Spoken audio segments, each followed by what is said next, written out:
We want to thank you too for joining us on the YouTube platform as well. And of course, we are breaking the flow just a little bit at this point to ensure that those of you who are on uh, YouTube will also be joining us on the platform. All right. So we have sent the signal over. So let's tell you what's in our headlines tonight in terms of our news. Parliament's approval of an order to raise the threshold for submissions from 3.5 million to 12 million dollars. Our Parliament gives approval for an order to raise the threshold for submissions from 3.5 million to 12 million dollars. Domestic Violence Amendment Act passed in the Senate. Manhunt still on the way to recapture the 7 inmates who escaped from the Arakabessa police station in St. Mary yesterday. Sales clerk facing multiple charges in relation to a brazen gun attack on a team of security officers in Grey Ground District, Manchester, on Monday, December 11. And in sports, Manchester City won the FIFA Club World Cup for the first time. And let's tell you that the news on this here station, and for those of you who are in our connecting partners, the news comes to you courtesy of NRP Radio, reaching you where you are, no boundaries, no limitations whatsoever. Let's hear from NRP. Celebrating 3 years since our inception, the NRP brand of radio and other social media platforms on NRP Media JA is your newest online platform accessible for the promotion of your church and community activities, along with news and sports related information. It's the platform you have been longing for. So call us today at 876-336-9928 or email us at nationalreligiousmedia@gmail.com. NRP Media and Radio, reaching you where you are. No boundaries, no limitations. And now for the details of our news. Thousands of public servants will no longer be required to submit statutory declarations to the Integrity Commission following Parliament's approval of an order to raise the threshold for submissions from 3.5 million to 12 million dollars. The Integrity Commission total annual emoluments exempt from statutory declaration requirements order 2023 was approved following a resolution moved by Minister of Justice Delroy Chuck in the lower house on Tuesday this week. The increase was recommended by the IC in September, citing the anticipated rise in declarations due to the increased salaries of workers under the public sector compensation review. With the increased threshold, an estimated 10,000 public sector workers would now be required to submit their statutory declaration. The IC is an anti-corruption body which functions under the Integrity Commission Act. Public servants at a particular threshold of salary are required to file their assets, liabilities, and income on an annual basis. This indicates to the Commission that they are not undertaking any activity as a result of their being employed to the public service that is detrimental to the service.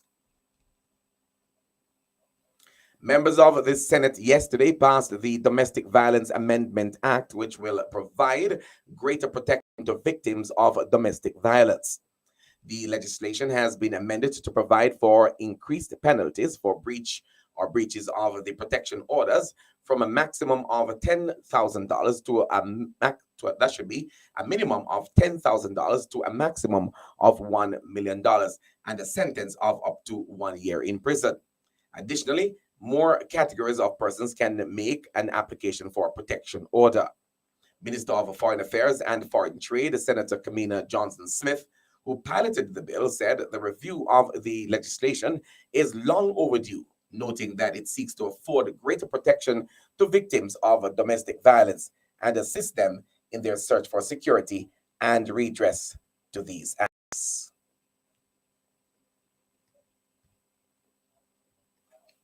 Protection or so, Mr. President, there's a clear case to be made for the increase in penalties that have been provided. And having also discussed the issue of fear earlier, there's a clear case to be made for an expansion in the number and categories of persons who can make a report. So that is also provided here.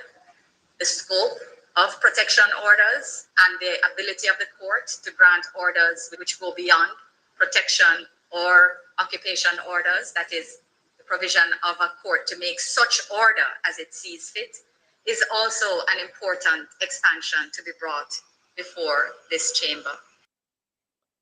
That was Minister of Foreign Affairs and Foreign Trade, Senator Kamina Johnson-Smith. She stated that the last Women's Health Survey indicates that 4 in 10 women experience some form of intimate partner violence.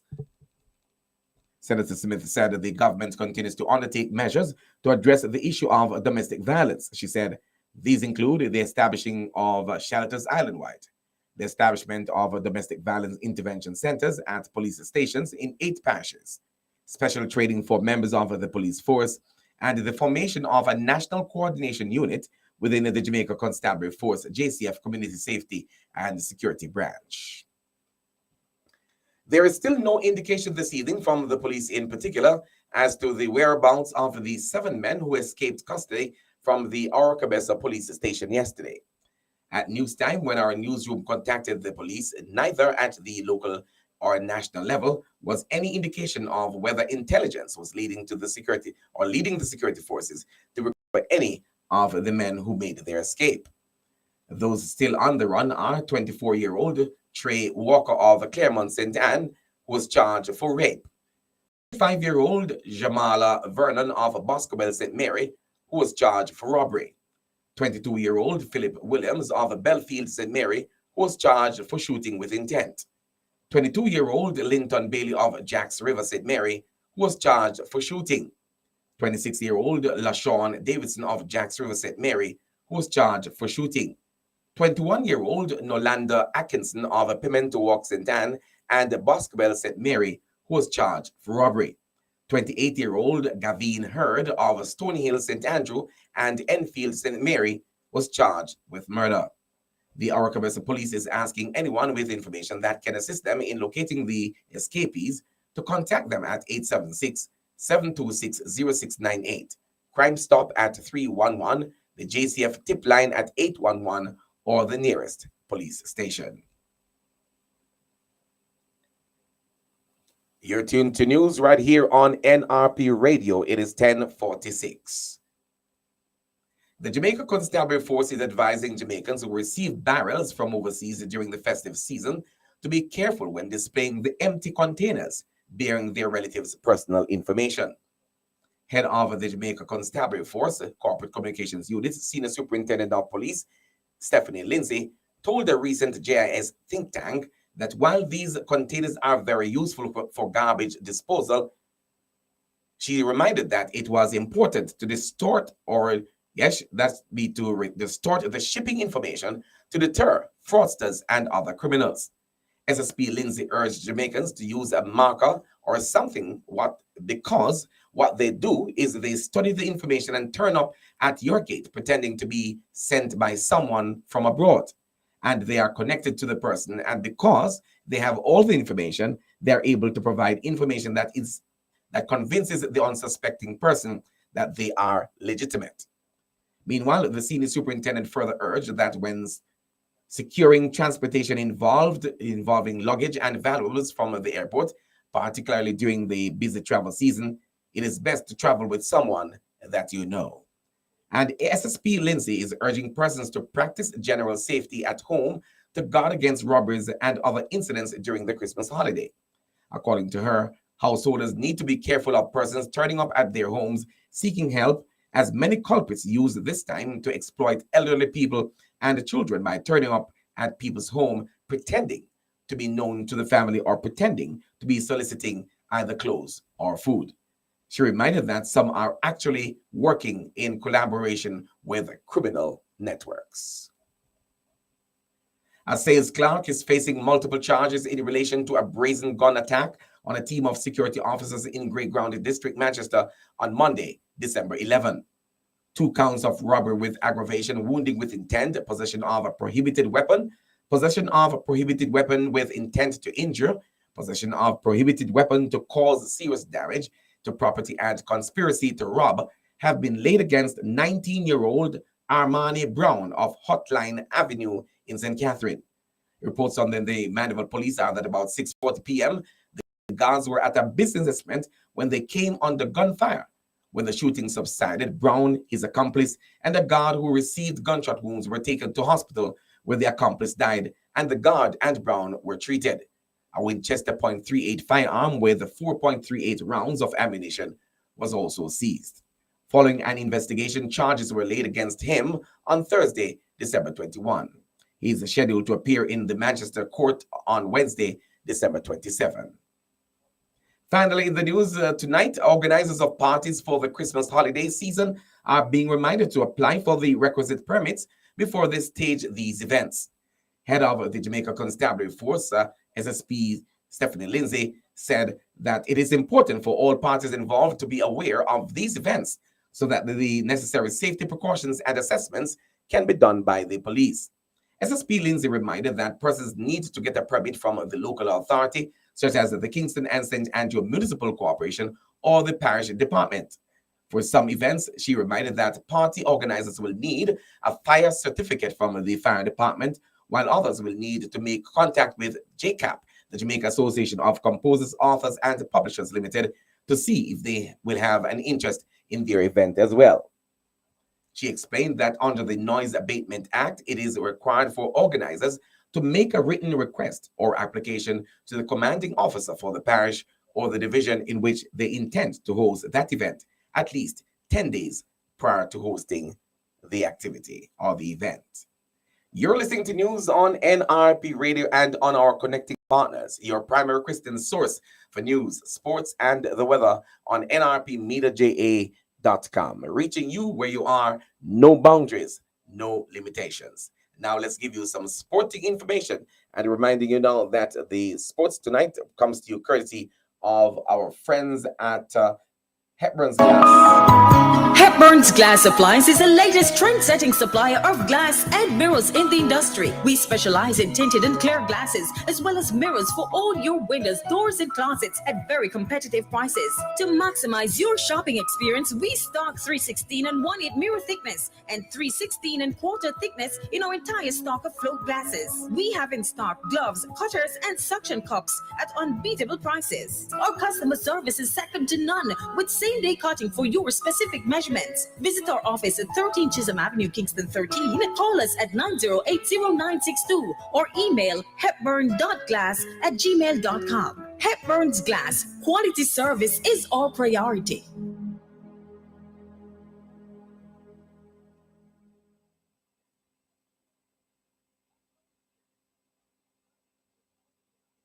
And we are now ready to present to you the sports information that we have packaged. Let's go there right now. So, Mr. President,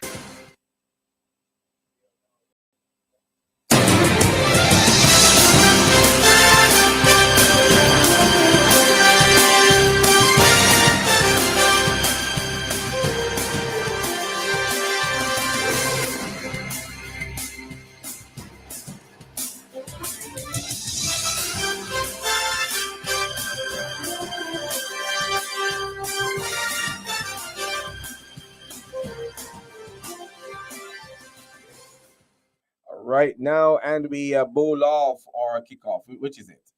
Yes, we kick off. On football, Julian Alvarez scored twice as Manchester City won the FIFA Club World Cup for the first time by beating Brazilians Fluminense in Saudi Arabia. That took place just hours ago. Pep Guardiola's side taking part in the tournament after winning last season's Champions League made the ideal start as Alvarez struck after 40 seconds, chesting in from close range after Nathan Ake's long-range strike hit the post. They added a second in the 27th minute when Nino turned Phil Foden's cross into the back of his own net.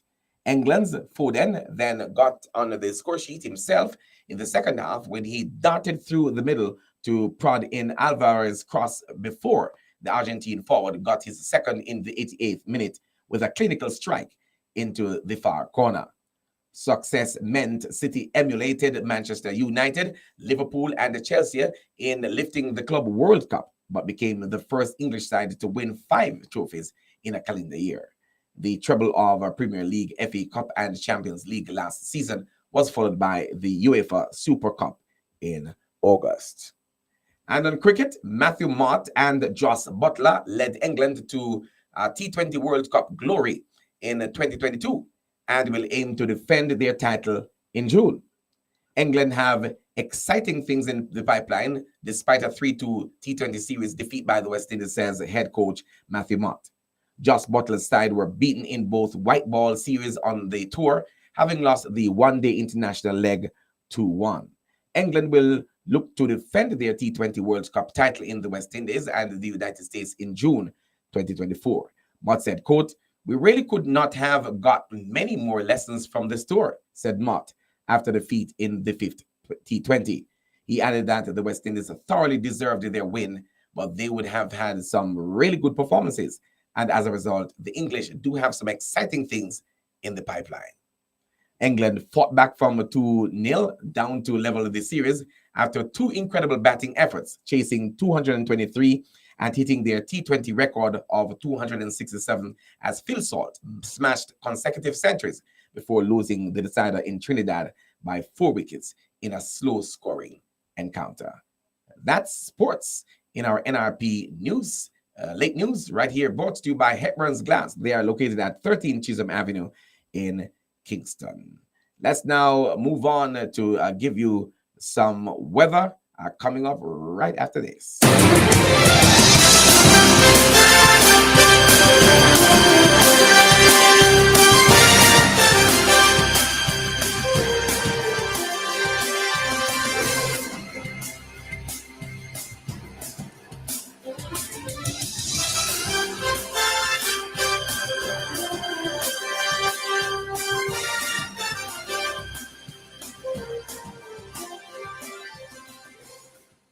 I'm just reminded that you are listening to the news right here on NRP Radio, reaching you where you are. No boundaries, no limitations. We promise to bring you a good news story as often as we can. If you know of or are aware of any person or event whose good story, let me do that again. If you are aware of any event or person which can provide for us a good story that we should highlight, then please send this information to our email address at nationalreligiousmediaja@gmail.com. Let me repeat that for you. nationalreligiousmediaja@gmail.com. Or you can just call 876-336-9928. It's 10:56 right here. We're making it up to 11 o'clock now. The local news is out and sports. Stand by now for the latest international news, courtesy of the Voice of America. Let's go there.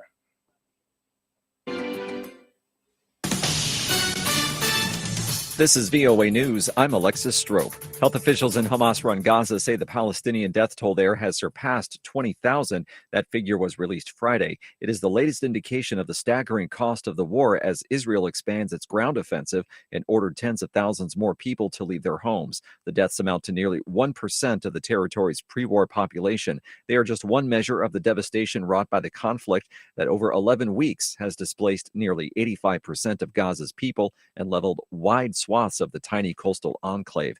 After days of delays, the UN Security Council has passed a resolution on aid to Gaza. AP Washington correspondent Sagar Meghani reports. It's a watered-down resolution calling for speeding up aid deliveries to Gaza civilians. We must find a path forward to end the misery. But the resolution does not include the original call for also suspending hostilities between Israel and Hamas. The U.S. and Ambassador Linda Thomas-Greenfield had vetoed that, saying it would only embolden Hamas. That led to days of high-level talks over how to avoid another veto. The U.S. today joined Russia in abstaining, allowing the resolution to pass 13-0. Sagar Magani, Washington. The Supreme Court says it will not immediately take up a plea by special counsel Jack Smith to rule on whether former President Donald Trump can be prosecuted for his actions to overturn the 2020 election results. The court revealed its decision Friday. The issue will now be decided by the U.S. Court of Appeals for the District of Columbia Circuit, which has signaled it will act quickly to decide the case. Special counsel Jack Smith had cautioned that even a rapid appellate decision might not get the Supreme Court in time for review and final word before the court's traditional summer break. For additional stories 24 hours a day, visit our website, voanews.com. This is VOA News. Thank you very much for listening there to the latest Voice of America information there for you as we bring you the late news right here on this station, keeping it reaching you where you are. No boundaries. Of course, there are no limitations whatsoever. And we're going to be standing by now for the weather report and forecast, which is going to be coming up on top of the hour for you. Stay with us right here. That information will be brought to you momentarily. Let's take the time signal and return.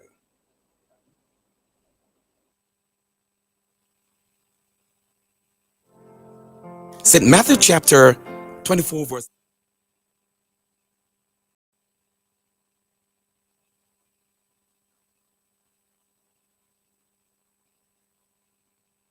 All right, let us tell you that that kind of ceased a while ago. Let's try again. St. Matthew chapter 24 verse. It is now 11 o'clock, right? And we're just a little bit of a glitch there in terms of the time signal. So what we're going to do now, we're going to continue now with the weather. St. Matthew chapter.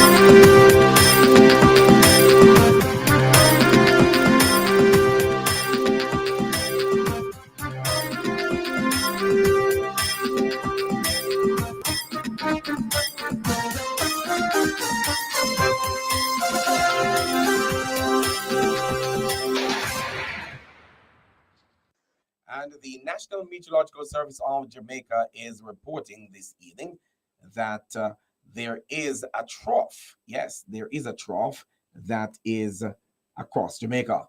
The trough will continue to affect the island until tomorrow, leading to continued cool and windy conditions, particularly across northern parishes. As we transition to Sunday, the situation will change, with a ridge emerging as the dominant feature.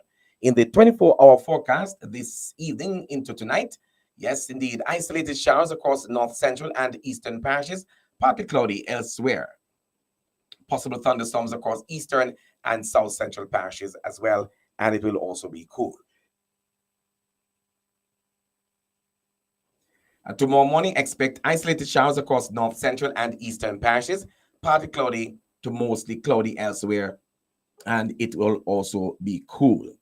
During tomorrow afternoon, expect isolated afternoon showers or showers mainly across the southern and northeastern parishes, mostly cloudy elsewhere. Cool and windy, especially across northern parishes. In the 3-day forecast after tomorrow, that's Sunday through to Tuesday. On Sunday, expect isolated showers across northeastern and south central parishes in the morning and afternoon, especially otherwise partly cloudy. On Monday, partly cloudy. On Tuesday, partly cloudy as well in the morning. Isolated afternoon showers across central parishes in the afternoon. In terms of other current regional weather features, there is a shear line extending from Puerto Rico south of Hispaniola to the offshore coast of Nicaragua. Minimum temperature expected for Kingston tonight, 23 degrees Celsius.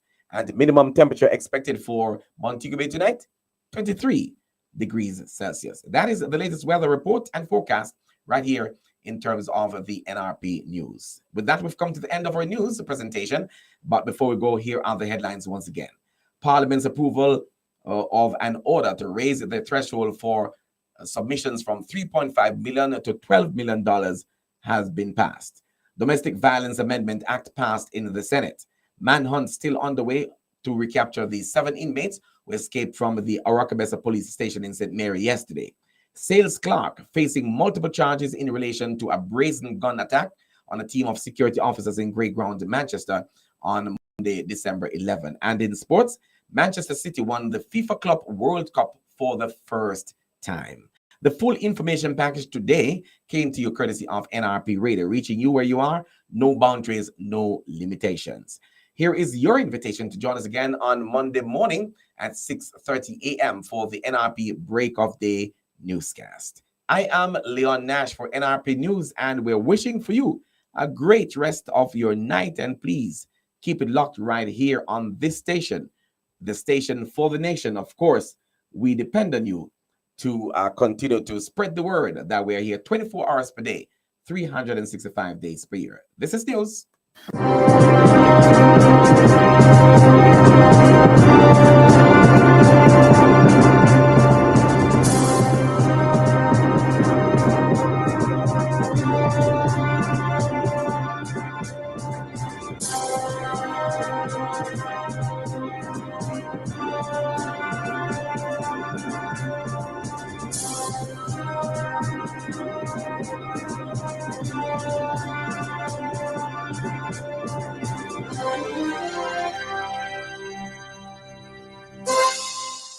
All right, let's tell you that it's 4 minutes after 11 o'clock right here on this station. We're now logging off of YouTube. For those of you who are on YouTube, we're logging off of YouTube now. And then we're going to be heading back to broadcasting on Facebook Live as well as on our radio platform.